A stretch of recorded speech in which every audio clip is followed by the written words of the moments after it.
Cuando yo estudiaba en la escuela secundaria, no era cosa del otro mundo, pues las actividades, tareas y relaciones eran de lo más cotidiano. No obstante, algo que se fundió en mi cabeza con el pasar del tiempo fue el recuerdo de una de mis maestras. Para ser específica, mi orientadora. Ella era alguien sumamente silenciosa cuando se trataba de dar actividades. No era alguien que destacara tampoco por ser amable. Es el arquetipo perfecto de maestra desagradable, que odia a todos los alumnos, que grita a la mínima de provocación y que disfrutaba de ser odiosa. Era también un poco rara en apariencia. Su cabeza era algo cuadrada, por decirlo así. Siempre tenía la carne pegada a los huesos y sus ojos, ojerosos, siempre nos seguían a todas partes. No me hagan tampoco hablar de su desagradable hedor que desprendía. Era, por así decirlo, similar al hedor pestilente que produce el gas. Todos podemos tener en memoria un orientador así, de no ser porque todos los maestros tenían aspectos similares. Pero, de todo esto, ¿qué era lo que hacía a la orientadora destacable sobre los demás? O más bien, ¿qué clase de cosas podría ser alguien ya de por sí desagradable para ser aún más inefable? Pues, aunque no lo crean, hay cosas que simplemente puedo describir como monstruosas. Y entre esas cosas entraría todo lo que llegó a ser mi orientadora. Para empezar, toda esta suposición que me hizo llegar a conclusiones apresuradas comenzó con una desaparición. No era cualquiera. Recuerdo bien el día. 2 de mayo de 1989. Toda la escuela estaba buscando a Sebastián, pues había desaparecido el día anterior, y afuera de la escuela su madre estaba preguntando por él.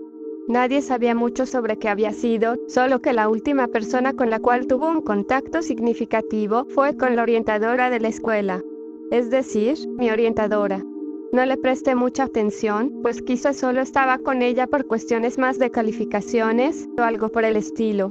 Decir que había pasado algo por culpa de la orientadora era dar un golpe certero de forma riesgosa, pues jamás había hecho nada más que ser odiosa. Los días pasaron y de la misma forma que todo en aquella época, la memoria de lo que había pasado con Sebastián se estaba dejando detrás, a excepción de su madre. Sin embargo, no era la primera vez que desaparecía alguien. Recuerdo tener aquella plática con el conserje, alguien que lleva ya varios años ahí, inclusive más de los que debería. Me dijo, de forma casi confidencial, que no era la primera vez que alguien desaparecía así de la nada, ni tampoco, que eso ocurría desde hace poco. Me contó que cuando él se metió a trabajar, 2 niñas desaparecieron. Nunca se encontraron sus cuerpos ni tampoco nada sobre ellas. Lo único que sabía es que su amiga, Miriam, no se mostró realmente triste por su pérdida. Pregunté sobre si esa Miriam era la misma Miriam que tenía como orientadora. El conserje solo elevó los hombros detrás, pues dice que no se acuerda, ya que eso pasó casi 40 años atrás, si no es que menos o más. Esto me hizo sentir que algo no estaba bien. Entonces, como si fuera un suicidio, decidí hacer algo, solo para confirmar mis posibilidades. En clase de la orientadora, todos llevaban una libreta negra que solía usarse para hacer apuntes de su materia, como también registros de las tareas que teníamos que hacer de otras asignaturas. Yo, de forma intencional, decidí no llevar la libreta. No quise decir mucho, y la orientadora parecía demasiado contenta con mi reacción, indiferente, difícil de convencer, y en cierto punto, cínica. Ella me veía como si se le hubiera soltado un tornillo, aunque, a pesar de su cólera, también parecía estar alegre. Entonces me dijo que me vería después de todas las clases. Algo que me dio miedo fue cuando me dijo que no iba a llamar a mi mamá. Podíamos resolverlo nosotras. Esto no daba buena espina. Las clases siguieron, todos se fueron a su casa, y yo tuve esa entrevista con mi orientadora. Era desagradable el hedor tan fuerte a gas que tenía su oficina.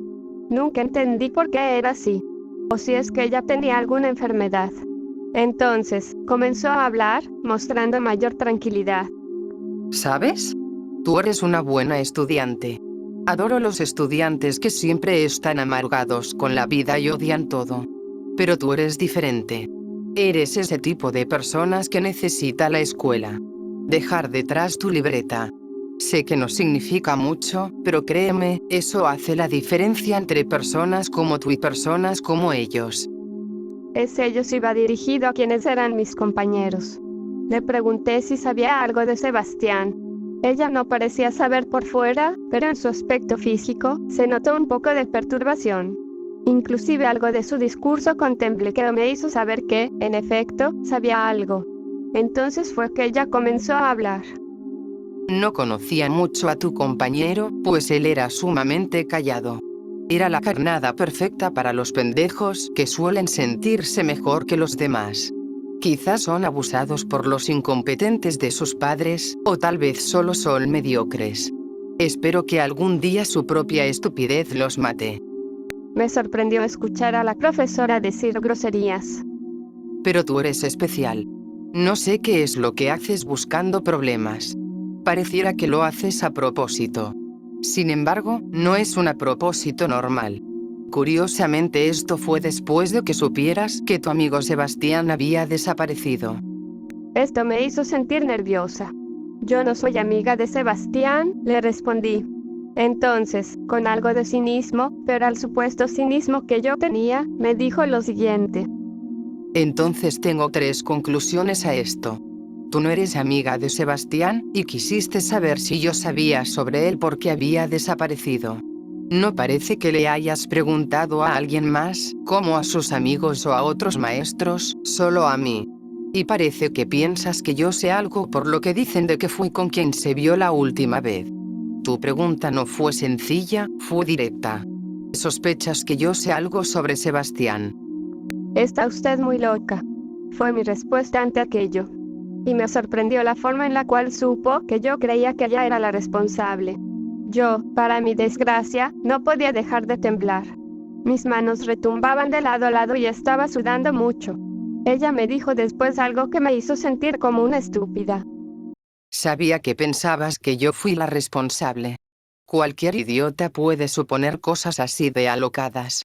Solo aquellos que las creen se perturban por su manifestación en la boca del otro. Me parece tan surreal la forma en la cual ella me había tomado el pelo, pero también confirmaba algo. Quizá no había sido la primera vez que la descubrían de algo, ni tampoco yo soy la primera que lo hace. Le dije a la orientadora que ella quería irme, sin embargo, a pesar de que no me detuvo, la puerta de la sala de orientación estaba cerrada. De pronto, cuando mis nervios no podían estar más arriba, lo sentí en mi espalda. Un pinchazo. Algo me estaba perforando la misma, sin embargo, no era doloroso, y poco a poco hizo que mi cuerpo dejara de poder moverse. Por más que lo intentaba, no me dejaba siquiera intentar estar de pie. La orientadora me tomó por la espalda y me dejó caer lentamente en el suelo. No podía moverme, esto era una locura. Ella, de su escritorio, sacó una especie de destapacorchos, solo que este no tenía un pinchón remolino en el centro, sino varios que servían para perforar cosas, en una entrada circular. Esto era retorcido. Intenté mover mis brazos, sin éxito alguno. Entonces ella, de manera pronta, introdujo esa herramienta en uno de mis ojos, y perforando con esa cosa, me arrancó uno de ellos. El dolor era tan horrido que intenté gritar, pero no podía, pues estaba adormecida por lo que sea que ella me había inyectado. El primer ojo se había ido de mi cabeza, y ahora solo veía en un color rojo oscuro, como si no tuviera nada que ver. Ahora, el segundo fue más doloroso aún, pues no pudo entrar bien la herramienta, y la propia maestra tuvo que usar sus manos para quitarlo de mi cabeza. Intentaba moverme, pero no podía, todo mi cuerpo se sentía muerto, como si eso fuera una parálisis de sueño. Cuando ya no tenía ojos con los cuales ver absolutamente nada, pensé que iba a morir. Y mi cuerpo parecía perder los sentidos poco a poco. Perdí el conocimiento, probablemente por la cantidad de sangre que se había salido de mi cuerpo por las cuencas oculares. Desperté, milagrosamente, en el hospital. Escuchaba la voz de mi avejentado padre y madre, quienes no paraban de arrepentirse de haberme metido a esa escuela. Yo me sentía muy aterrada por perder la vista, sin embargo, me sentí más indefensa al escuchar que mis padres me encontraron en la sala de orientación, sin los ojos, sin nadie más en ella.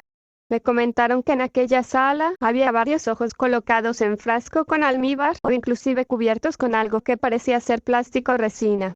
Otros cuantos, que eran más frescos, se encontraban en cajones, todavía con sangre.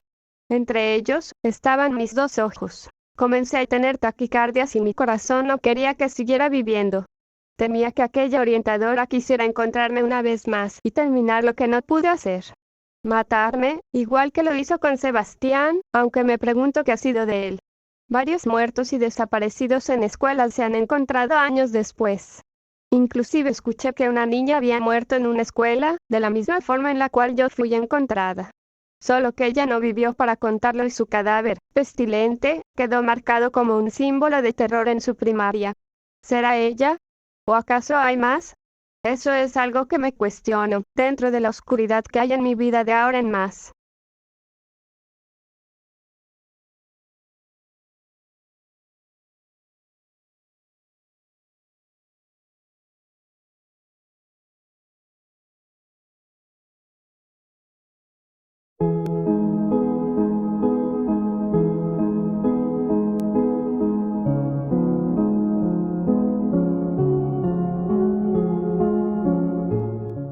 ...24 de diciembre, a las 11 de la noche. Es deprimente este hospital durante las noches, al menos para mí. Todo se siente tan vacío, aunque esté repleto de personas aquí. Solo escucho los electrocardiogramas y los encefalogramas dar pulsos, escuchar aquellos timbres me mantiene algo despierto, pero no menos deprimido. Es cierto, no tengo motivos varios para sentirme así, pero no sé, siempre he deseado ser enfermero pero jamás vi las consecuencias de lo que ello significa. Todos están pasando en sus casas una linda Navidad, todos, en general. No sé de alguien que no disfrute estas fechas de la forma correcta. ¿Y cuál es esa forma correcta, te preguntarás? Pues conviviendo con nuestras familias. Riendo, muriéndonos de frío y de risas, todo un momento jovial en el cual mantenernos, de alguna manera, plenamente alegres. Pero, si les dijera que estoy aquí por deseo propio, quizá me llamen estúpido. Hoy ha sido un día algo agobiante, alarmante y agotador. Llegó al hospital un niño con una herida de bala en el estómago. ¿Qué tan desgraciado debes de ser para que desde niño te pasen esas cosas? Sobrevivió. Sí que lo hizo, pero se tuvo que quedar en el hospital. Sus padres no están, y eso que se podía quedar alguien para cuidarlo. Me dijeron que estaban preparando las cosas para el regreso de su hermano mayor, quien había ido a estudiar al extranjero. Fueron muy amables, pero sí, me dijeron que tenían que irse. No sé si soy egoísta o simplemente estoy mal. Pero si mi hijo fue herido, procuraría estar con él en lugar de irme con alguien que sí se encuentra en buen estado. O mejor aún, celebrar la Navidad en la habitación de hospital con mi hermano. Realmente no importa. Luego tuvimos un fallecimiento, lamentablemente un señor de 40 años falleció a causa de un paro cardíaco. Su nombre no lo recuerdo con exactitud. Tratamos de contactar con su familia tras registrar la hora, pero nadie contestó. Tenía varios hijos. 5 para ser específico. Sin embargo, todos estaban ocupados o sencillamente les daba igual. No sé qué decir. Su esposa al parecer había fallecido anteriormente. No en este hospital ni en ninguno, sino que por causas naturales. La llamada muerte de los justos era lo que había ocasionado su partida. Siendo sincero conmigo, me sentía algo desalentado por todo esto. Ver a ese pobre señor ahí, no me daba gran aliento, aunque también me preguntaba si él había hecho algo para mantener lejos a sus hijos, o simplemente eso había ocurrido de esa forma. No lo sé. Hay hijos que recuerdan a sus padres, que los aman, a pesar de ser torturados. Sin embargo, también hay hijos que tienen padres modelos y que los olvidan. Se olvidaron de ellos mismos con la esperanza de que sus hijos no lo hicieran. Ironía, en cierto sentido. ¿No lo creen? Su cuerpo terminó en una fría morgue, sin nadie que pudiera verlo de nuevo. Su cadáver se quedó en uno de esos cajones, y no creo que vuelva a ver la luz nunca más, aunque nadie quiere ver a un muerto. Si no te quisieron en vida, ¿de qué te sirve ser visto en la muerte? Es algo, si me lo permiten, un poco estúpido. Después tuve un problema con un compañero de trabajo, el cual no se sentía para nada bien. Las náuseas lo invadieron y no pudo evitar vomitar en medio del hospital. Todos los del personal voltearon sin verlo y solo lo dejaron ahí. Yo y otro doctor lo movimos para poder dejarlo lejos, y tuvieron que llegar los de intendencia a limpiar el vómito. Las náuseas habían sido tan poderosas que no pudo levantarse ya, por completo. Se quedó perdido sin poder hacer mucho. El doctor comenzó a regañarlo por haber hecho eso, sin embargo, no era un simple enfermero, o un doctor. Era un pasante que estaba haciendo su último año de residencia. Él dijo que era su último año para terminar su servicio social. Lo que siguió fue una cátedra de insultos por parte de un anciano, quien escupiendo, le gritó que no tenía vocación, que no tenía ningún tipo de derecho de ser doctor y muchas cosas más. Para información extra, había estado sin dormir 2 días seguidos, y además la comida que comió estaba echada a perder, pues rara vez se puede comprar algo decente. Recuerdo cuando estaba en la residencia, antes de ser lo que soy, y un doctor mayor me mandó por un refresco, y no me dio dinero. Tuvo que salir de mis bolsillos, y al final el idiota solo supo decir que era un inútil por tardarme. Es una noble profesión, repleto de animales. Me preguntó qué fue lo que los llevó a ser así, o peor aún, si ya eran así, ¿por qué razón fueron médicos? El día se estaba pasando tranquilamente y yo continuaba en mis cosas personales. Todo avanzó igual que siempre. No tenía mucho contacto con las personas, y casi siempre me gustaba estar en el hospital. Me sentía, de alguna manera, en casa ahí. Decidí quedarme de guardia en el hospital y que los demás se fueran a sus casas. Nadie se quejó, nadie lo negó. Todos parecían tener cosas que hacer. Solo yo y unos cuantos médicos más, y el estudiante que había enfermado, nos quedamos en el hospital durante la Navidad. Era una extraña forma de celebrarla, aunque nunca me había sentido tan distante a lo que significa una Navidad hasta ese momento. El hospital estaba a oscuras y yo me encontraba un poco cansado. Decidí reposar un poco en una silla. Y ahora podía comenzar a escuchar las máquinas en las cuales varios pacientes estaban conectados. Estar en el servicio de salud se vuelve algo molesto cuando te percatas que estás en un lugar sin personas del todo. Bien dicen por ahí, uno se vuelve Gregorio Samsa cuando entra a una sala. No sé quién lo dijo, ni siquiera sé si es un refrán real o solo un comentario de alguien muy fanático de la metamorfosis. Pero es cierto. Para la gente que se encuentra afuera del hospital es solo una noche buena más, en donde poder estar con la familia que sí puede permitirse descansar en su hogar. Y con todo ello, reír y disfrutar de las lindas nuevas que hay en cada vena. Todos estos desgraciados que están aquí son solo parias de lo que alguna vez fueron. Están muertos, técnicamente hablando. Aunque no lo quieran aceptar, prefieren pasar su tiempo con quienes no son una carga. Es triste, lo sé, pero es verdad. Incluso, me atrevería a decir, que prefieren dejar a la gente en los hospitales de la misma forma que dejan niños en guarderías o a ancianos en asilos. No quieren cargar con un peso muerto, entre muchas comillas. De manera realista, ¿esto importa? No parece que haya a nadie preguntándose si verdaderamente se quieren, o solo buscan quitarse de una responsabilidad. Es extraño. Es la primera vez que convivo con personas que no están bien, en una Navidad. Me siento algo incómodo tratando de sentir el aire navideño aquí, con enfermos. No es que me importe, pero creo que a nadie tampoco le molestaría que yo me sintiera algo deprimido por ello. Quiero decir, es mejor para alguien moribundo morir con su familia que encontrarse en una sala de hospital en donde pasar sus últimos momentos.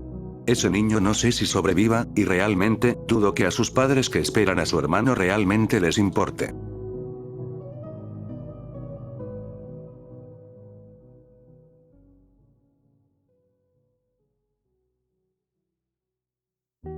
Creo que me siento responsable sobre esto. Creo pensar que las cosas están así por mi culpa. Quiero decir, hay algo de todo esto que no me deja dormir en paz. Es algo complicado para mí tratar de cargar con esto. Sé que pude haber hecho algo para evitarlo, pero ahí el detalle. No lo hice. No me interesó en lo más mínimo. Siento que soy un cobarde. Ustedes juzgarán. Yo soy un estudiante de universidad. No hace más de 3 meses una chica desapareció cerca del campus. No puedo decir que era algo sumamente importante para todos, pues había cosas en juego de mayor peso, y siendo realistas, a nadie verdaderamente le importa la desaparición de alguien. Es algo así como las lágrimas de cocodrilo que tienen los familiares de alguien cuando muere. Yo estaba preparándome para mi examen de egreso, pues ya casi terminaba nuestro período de estudiantes, y necesitábamos lograr una de las notas más altas. Pero, aunque todos fueran indiferentes a la situación, yo no podía, o al menos, no me permitía sentirme en paz. Las náuseas me invadían, al igual que un sueño difícil de concebir. Siempre sentía que algo, de lejos, aunque no fuera visible, se encontraba vigilándome. Necesitaría mucho tiempo de vida para poder sentir algo de tranquilidad ante las cosas que se han presentado. Necesito mucho tiempo. No obstante, ¿qué clase de relación tiene todo esto conmigo? Pues, de alguna manera, esto es complicado. Para desgracia de todos, o tal vez solo mía, soy el único chico que hasta ahora parecía haber sentido algo de afecto por Jocelyn, la chica que desapareció del campus. No muchas personas eran su compañía y por lo que ella me había contado, no era muy buena tratando de socializar. Tú podías verlo. Ella vestía prendas muy holgadas, y su cabello era muy largo. Su aspecto daba algo de grima, no lo niego, sin embargo, era muy dulce con quien intentase hablar con ella. No sé cómo explicarlo.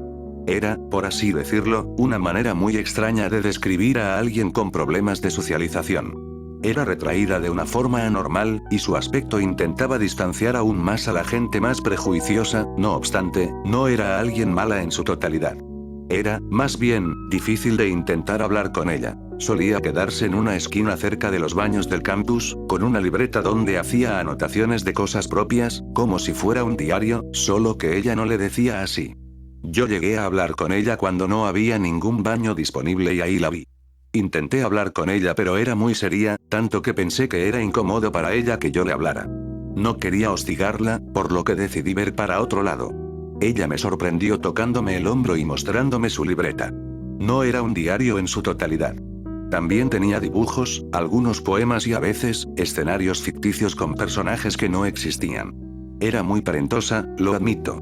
Disfrutaba mucho de ver sus dibujos. Entré y salí del baño de forma precipitada, solo para poder hablar con ella otra vez. Y de ahí en más, la rutina se repitió. Eran pláticas casuales, y también parecían ser afables para los dos, aunque algo que recuerdo que hacía mucho era guardar todas sus cosas y cuidar de que ningún cierre fuera abierto o alguien le robara algo. Era un poco obsesiva con sus pertenencias. Nunca supe por qué era. No hacía falta, yo respetaba eso. Las pláticas se hicieron más y más persistentes, hasta un punto en el que diario nos veíamos. Nadie nos conocía a los dos, ni siquiera sus compañeros de su carrera. Yo estudio Derecho y ella estudiaba Psicología. Me contaba que odiaba a todos en su carrera. Que eran sumamente hipócritas. Se mostraban alegres con todos los demás, pero en el fondo eran unos monstruos, patologizando todo y atribuyendo todos los fenómenos a sus problemas personales. Creen que todos están mal y van por la vida juzgando a quienes tienen simplemente otras opciones. Por lo que dijo, podría decirse que no era tan diferente la forma en la cual los de psicología y los de derecho eran, solo que los de psicología eran inclusive más clasistas de lo que un estudiante de derecho era, sin comprender las causas o consecuencias de sus acciones. Ella me decía, explícitamente, que si pudiera mataría a cualquiera de su carrera. Todos eran unos monstruos hipócritas. Parecía sentir mucho repudio ante sus compañeros, y no lo podía evitar, sino dejar ser. Ella, cuando salíamos en la noche, que para nuestra suerte salíamos a la misma hora, me pedía que la acompañara hasta su casa, la cual no quedaba nada lejos de la mía, ni tampoco de la escuela. Era algo cercana. Era un poco oscura su calle, en la cual no había faros de luz. Le pregunté por qué quería que la acompañara hasta su casa. Aunque fuera obvia la razón del por qué, me dijo que en su carrera había dos chicos que eran incómodos. Uno era alto, delgado y otro era gordo y enano. Los dos parecían tener una fijación enfermiza por ella. Le dejaban notitas en su libreta, las cuales ella iba guardando por si algo pasaba, y sentía que si ella volvía sola esos dos tratarían de seguirla. Ya había pasado que sentía que era vigilada, y ellos siempre parecían estar nerviosos cuando ella los veía, como si realmente la siguieran. Esto me ocasionó algo de miedo, aunque no del todo. Pude llevarla hasta su casa, en un callejón oscuro con carros destartalados en las banquetas. Siempre me he preguntado por qué dejan autos inservibles en las banquetas. Las noches se hicieron aún más agradables. Era alentador volver a casa teniendo una plática con ella. Aunque, no todas las noches podría volver con ella. Una de ellas, mi padre fue a recogerme a la escuela para poder ayudarle con unos deberes en su oficina, pues como la abogacía era profesión de familia, tenía que calarme un poco, como él solía decir. Ella lo entendió y ese día se fue algo asustada. No quería que algo le pasara, pero no podía hacer mucho. Era viernes, y yo estudiaba temprano los sábados pero ella no. Por lo que no supe nada sobre ella hasta que volví el lunes. No sabían nada sobre ella sus compañeros. Los mismos, como ella dijo, se mostraron afables conmigo, aunque al voltear parecían darles asco que preguntara sobre ella. Tenía razón, eran hipócritas los estudiantes de psicología. Hasta ese momento yo no tenía ninguna forma de contactarme con ella, ni siquiera su número de casa. Estaba atado sin posibilidades. Entonces la semana transcurrió. Nadie sabía nada sobre ella, ni tampoco parecía importarles. Los compañeros de los cuales me habló tampoco se veían, o al menos, los que cumplían con sus características, aunque eran muy simples para poder definirlas. No supe más nada de ella tras aquello, pero sí supe que eso ocurrió cerca de aquí.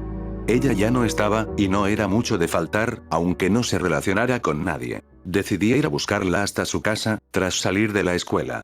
En el camino, aunque estuviera oscuro por la noche, logré ver algo que me llamó la atención. Estaba cerca de un montón de basura de espirales de metal oxidados y restos de autos. Era desagradable lo que estaba ahí.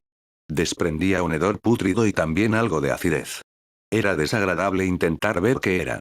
Removía algunas de estas basuras para ver qué clase de cosa era esa. Estaba cubierta con mantos blancos, como si fuera un animal muerto. Bajo mis horrores, levanté la manta. Si tan solo no lo hubiera visto, probablemente podría dormir en paz, pero no puedo. No me puedo permitir la tranquilidad al saber que ese fue su final. La reconocí por su sudadera holgada que estaba en un costado. Pero su cuerpo estaba irreconocible, sobre todo en la zona íntima.